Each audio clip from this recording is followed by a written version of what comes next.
د واده د کویدنې د دې متعلق چې مونږه کوم خلکو هغه غلط رواجونه جوړ کړي دي او په کورونو کې خلک په پریشانو باندې کړي دي. دې له اجتماعي او سوچ پکار دی چې مجموعي طور دا کله او ان شاء الله نن به په هر جمعات کې دا بیان هغه بشوي. جرګې والا هم کوشش کوي چې د اتفاقی او صورت جوړ شي او ټول کله په دې باندې هغه له عمل کوونکي جوړ شي. خو تاسو ته صرف هغه بدی بیانون د شریعت په مطابق وو. ګوره څومره چې منګه په ودونو کې په کویدنو کې سکو دا د سلورو ګناهونو نه خالی نه دي. اول نمبر فخر، تفاخر چې وته په یو بل باندې فخر او خپل اسباب ډیر ښکارا کول چې دې جنۍ چې دا واده کېده د دې پلار کور ډیر سامان کړی دی، د دې پلار کور ډیر جوړې کړي دي، د دې پلار کور اغنګیاندو لا او اندروریانو لا او دغه هغه نسب لا ډیر ارسه کړي دي او د دې بلې دا لږ کړي. ایو زما دا به ډیرې شي دا غیر هغې نه به سیوا شي. اول نمبر ګناه فخر. او د فخر په باره کې الله تعالی فرمایي ما چې کومه ته ان الله لا يحب كل مختال فخور. الله تعالی د هر فخر کوونکی او تکبر کوونکی سره محبت نه کوي، دا د الله بدی شي. دویم ګناه په دې کې نام و نمود او ریا ده چې دا خلکو ته د ښوولو دپاره یو عمل کولی کېږي. او حدیث کې راځي د قیامت په ورځ الله جل جلاله فرمایي چې زه په شریکانو کې د ټولو نه زیات د شرک نه مستغنیه بې پروا یم. چا چې د چا دپاره څه عمل کړی دی هغه دې د هغه نه د هغې اجر او بدله غواړي. اوس نو هندو ستړی او خدای ناراضه، نه مخلوق رضا کی او نه الله رضا کی او د خپل مال نه ځان خلاص کی. نو دویم نمبر په دې کې ګناه چې دی هغه د ریا دی، د نام و نمود دی پکې. او دریم نمبر په دې کې ګناه هغه چې دی هغه د اسراف دی، زیاتې چې په کم ځای کې محل د لګول وي او ته هغه ځای کې مال د ضرورت نه زیات لګې، نو دې ته ویل کېږي اسراف. او الله فرمایي چې ان الله لا يحب المسرفين. الله تعالی د اسراف کوونکو سره محبت نه کوي. څلورم نمبر ګناه په دې کې هغه د تبذیر دی، د فضول خرچۍ دی. د الله تعالی حکم دی چې ولا تبذر تبذیرا،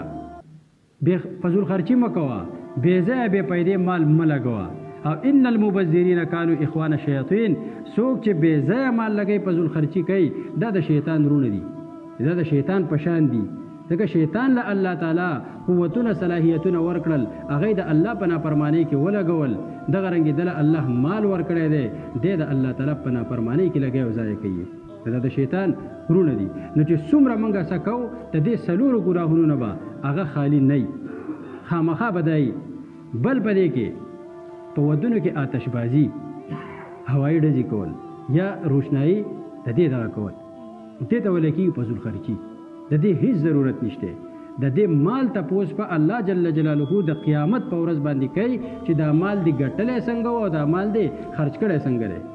قدم د انسان به تر هغه وخته پورې پورته نشي چې 15 سوالونه دې نه شوي. پای کې دوه دا دي چې مال دی ګټلی څنګه او مال دی بیا لګولی څنګه دی.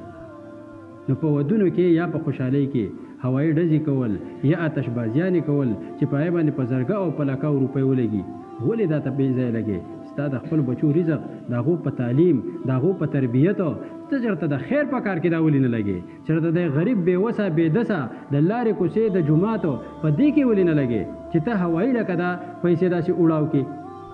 بل په دې فضول خرچۍ کې ډمې او بدګان په ودونو کې راوستل چې په یوه شپه کې 4 لاکه روپۍ زمونږ د دې ځای خلک هم دا اړاو کې او دغه کې بې پیدې. حساب به الله له ورکې، حساب به الله له ورکې چې په لکونو روپۍ په ودونو کې په دې شي باندې خلک څه کي هغه اړاو کي او ختمې کي. بل په دې کې د ټولو نه غټ ګناه هغه دا هم دی چې انسان په دې بېجا رسم و رواج باندې قرضدار شي. د یوې لور واده چې دی وکړو عام درمیانه سړي په دې معاشره کې دا اوس چې کومه ده نو بیا د 2-3 کالو پورې ستا د هغې قرضې نه نشي دمه کېدی،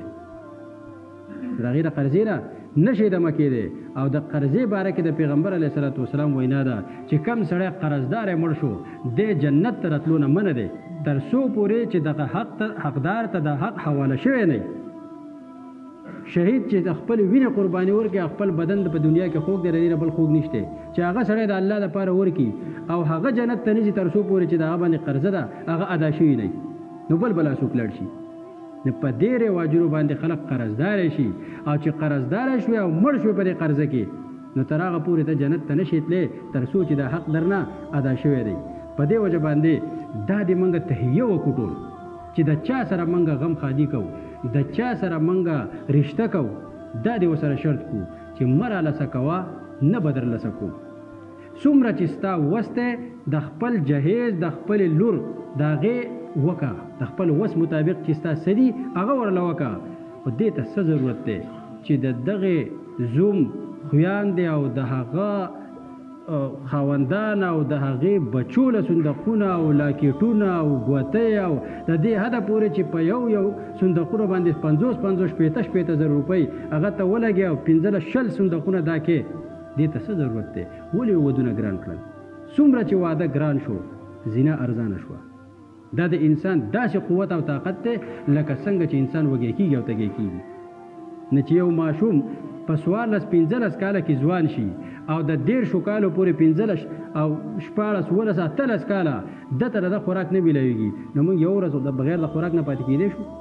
نو خامخا به ناجایز ذرایع تلاش کوي نو چې څومره د ودونه ګران کړل دومره بدکاري او فحاشي به زیاتېږي چې څومره ودونه ارزان شول او اسان شول دومره به د معاشرې نه فساد هغه به ختمیږي نو چې د چا سره هم رشته داري کوو دا دې ورسره موږ څه وکړو لوز وکړو چې زموږ نه څه مه غواړه تاله به څه نه کوو څومره چې وسي د هغه وس مطابق خپل خور لور له هغه جهیز کول سامان کول او د هغې چې په میراث کې کم حق دی هغه ول ورکول دا وله خدای ورکړلی موږ وله دا نه ورکوو او دې ښه ټوله لانجه ورانه کړله خو ګوره دا یوه خبره واورئ چې تر څو پورې د غم خادی واک اختیار سړو نه یې اخیستی چېرته به هم دا ګوره صحیح نه شي واک اختیار د غم او د خادی سړي واخلی نو چې سړي غم خادی واک والی دی که پیسې ګټي دی په پیسو لګولو بیا خفه کېږي او پیسې لګول ډېر خوند کوي خو چې چا په خپله نه یې ګټلي که نه هغه له ډېر خوند ورکوي